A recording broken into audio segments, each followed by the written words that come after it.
मान्सूनच्या आगमनाची चाहूल लागता शेती मशागतीच्या कामांना आता वेग आलाय। या कामांमध्ये शेतकऱ्यांना कृषी विभागही मार्गदर्शन करतोय।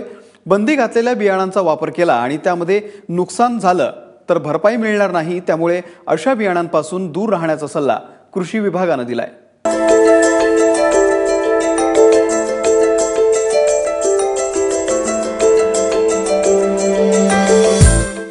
गेल्या वर्षी जून महिना उलटून देखील धुळे जिल्ह्यात पेरण्या रखडल्या होत्या। मात्र यावेळी हवामान खात्याने मान्सून आगमनाची चाहूल देताच शेतकऱ्यांसोबतच कृषी खातही कामाला लागलंय।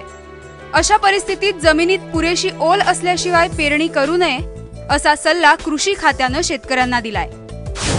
शेतकरी बांधवांना नम्र विनंती की आपण साधारणतः कमीत कमी 80 मिलीमीटर ते 100 मिलीमीटर पाऊस झाल्याशिवाय आणि पुरेशी वापसा आल्याशिवाय पेरणीची घाई करू नये।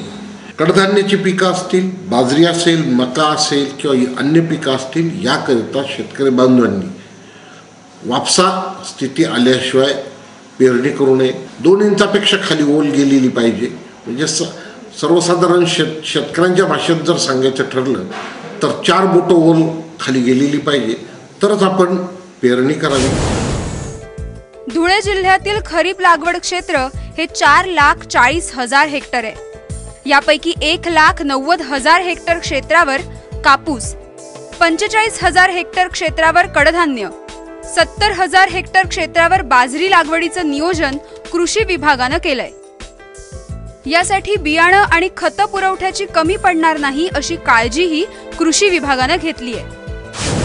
प्राप्त परिस्थितीमध्ये मुबलक प्रमाणामध्ये आज रोजी जिल्ह्यातील सर्व वितरकांकडे बियाणं प्राप्त झालेलं आहे। माझी शेतकरी बांधवांना नम्र विनंती की आपण कुठल्याही एका विशिष्ट वाणाचा आग्रह धरू नका। विशेष करून ज्या वाणांवरती शासनाने प्रतिबंध घातलेला आहे अशा वाणांचा अजिबात आग्रह धरू नका। अन्य ठिकाणावरून ज्या वाणांना प्रतिबंध घातलेला आहे अशी वाणं आणून स्वतःची फजिती करून घेऊ नका। बंदी घातलेल्या बियाणांचा वापर केल्यास शेतकऱ्यांना नुकसान भरपाई मिळणार नाही असं कृषी विभागाने स्पष्ट केलंय। त्यामुळे शेतकऱ्यांनी बियाणं खरेदी करत असताना आवश्यक ती काळजी घ्यायला हवी।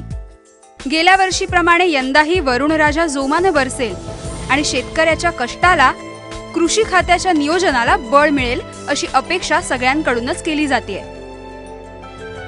संजय सोनावणेसह ब्युरो रिपोर्ट, एबीपी माझा, धुळे।